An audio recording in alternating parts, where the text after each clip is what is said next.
Hi, today I will be discussing the concept of moral panics. Moral panics are nothing new. They've been around since the birth of society, and they've often been used to influence society's behaviour and views. But what is a moral panic? Well, the word moral suggests some kind of a threat to society's ethics and well-being, and the word panic suggests an exaggerated or over-the-top response.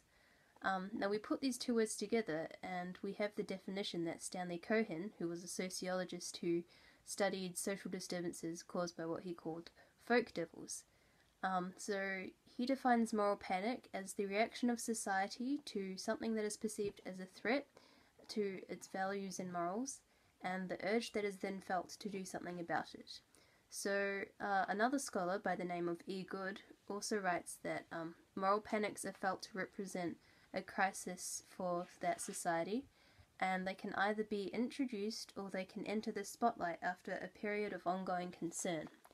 Now I'll be using the example of violence in video games to try and illustrate what a moral panic is, and I'll be focusing on the whole Columbine High School massacre incident. So Stanley Cohen came up with 5 agents which are involved in a moral panic, and the first of these is folk devils. So these are the people who cause the panic. So Eric Harris and Dylan Klebold, the killers in the massacre, would be considered the folk devils in this example. The second agent is the rule enforcers. So these are like the police and the people who try to influence law that to try and target the problem.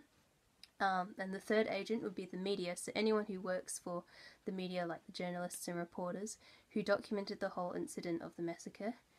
The fourth agent would be the politicians, so this could be like the local Colorado government or the US government. And the fifth agent is the public, so basically just the ordinary citizens like you and me. So Cohen also came up with 5 characteristic stages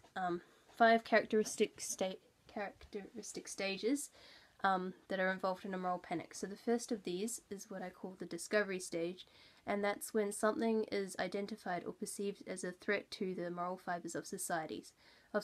So in this case, this would be the violence in the video games or the people who play the violent video games.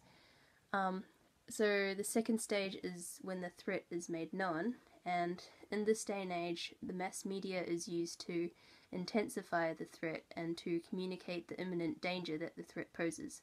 So, leading up to, it's been an ongoing issue, violent video games, the incident, reports were released about the correlation between aggression in players of violent video games and the degree of violence in the video games. So yeah, media and science kind of worked together to create a public concern, which leads us to the third phase, and that's the eruption stage. That's what I call it. So this is when the public concern peaks, and there is a general consensus that something needs to be done to target the threat, to handle it. So after the shootings, it was found that the 2 school students who shot the students, they were fans of the first-person shooter game Doom, and so comparisons were made between the similarities of the game and the incident itself, and this fueled a public concern for the influence of violence in video games. Now this leads us to our fourth phase, which I call the response. So this is when the public outcry leads to a response by authorities or anyone with influence over the public. This is often an overreaction, and it's often more drastic than necessary. For example, the schools across the United States increased their school security and hired more police and security guards to be stationed at their school following the high school shooting incident.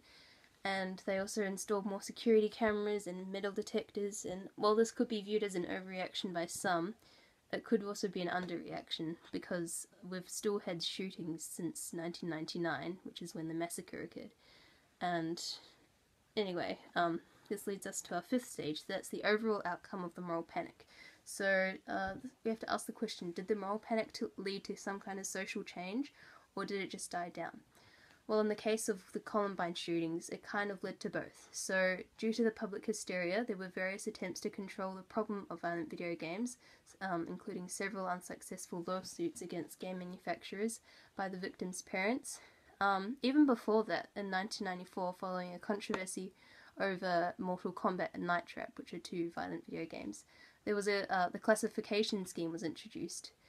And yeah, various protests and social movements have been happening to try and crack down on gun laws.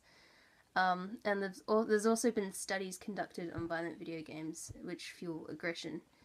However, since the initial shock of the Columbine shootings, moral panic over violent video games has sizzled down, and mostly, but it has resurfaced from time to time following various other shootings. But the Columbine shootings are considered one of the worst school massacres in history, and while moral panics come and go, it's no matter how much we censor or classify games, we can't stop the fact that graphics are improving and violence is still there's still violent games out there, so the moral panic over violent video games may never completely subside.